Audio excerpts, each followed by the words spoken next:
Today on TimesCast, an Iranian nuclear scientist is killed in a bomb blast in Tehran, the fourth such attack in 2 years. Who has the best chance to beat Obama? Rick Santorum. And in South Carolina, campaigns and super PACs have already committed to spending more than $5 million on TV ads. The assassination in Iran this morning of a nuclear scientist was the fourth in just about 2 years. And it comes at a moment that the pace of covert activities against the Iranian nuclear program is clearly picking up. The question is why? One theory is that Israel, which is suspected of being responsible for this morning's assassination and the previous three, is growing increasingly concerned that it cannot pull off a military strike. But the assassinations create a very high potential price for any nuclear scientists or others who join the program from their perches at Iranian universities. The scientists at these universities are all believed to report in to a man named Mohsen Fakhrizadeh, a scientist who has been running the Iranian nuclear program, or at least the military side of it, for many years. At least that's what the United Nations, the CIA, the British, and the Israelis all believe. The Iranians, of course, say that that program is completely civilian. However, the IAEA has sent a number of questions about programs that Mr. Fakhrizadeh runs, including programs that are believed to be working on nuclear triggers and other technologies that you could really only explain by work on a nuclear weapon.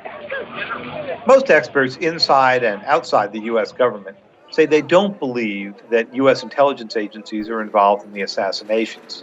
However, it does appear that U.S. intelligence is involved in identifying the scientists, identifying what they do and where they work, and perhaps even how they get to the office. I'm right outside Columbia, South Carolina today, where Newt Gingrich, Rick Santorum, and Mitt Romney all have campaign events nearby.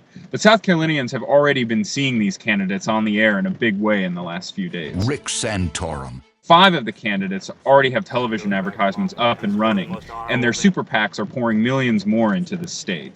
Yeah, we have the TV on all the time, but it's just kind of like one of those things. It's been going on for a couple of months, and I'm just kind of sick of it. I just want it to end. I think it's something we have to get used to. One serial hypocrite exposed. Advertising in South Carolina is going to pick up essentially where it left off in Iowa after skipping over New Hampshire. You're beginning to see the candidates really hammer each other, much like they did in Iowa, which was a deeply negative campaign. A record of betrayal. One of the main things that you're seeing is an emphasis on jobs. South Carolina has been hit harder than most states in the recession. It has almost a 10% unemployment rate, and that's where Mitt Romney thinks he can be the strongest with his business background. Now, there are more ads expected to come out from a Gingrich super PAC that feature interviews with people who were laid off after Mitt Romney's company closed their businesses. Just 4 of Romney's many targets. There was that negative ad against Romney recently about him liking to fire people, which was taken out of context, but I guess most people are smart enough to know that, hopefully, so. As long as it's not attacking his personal character, I think, those kind of ads I don't really put a lot of clout in. But if it's attacking something about his political stance or whatever, then I might listen to it a little bit more. So over the next few days, candidates will have to make the careful calculation of just how negative they go. Negative advertising can turn off a lot of independent voters, but it also really works. And we saw that in Iowa, where Newt Gingrich's campaign was decimated by a barrage of negative advertising. We haven't seen that here quite yet. But I think it's safe to say that the ugliest stuff is yet to come.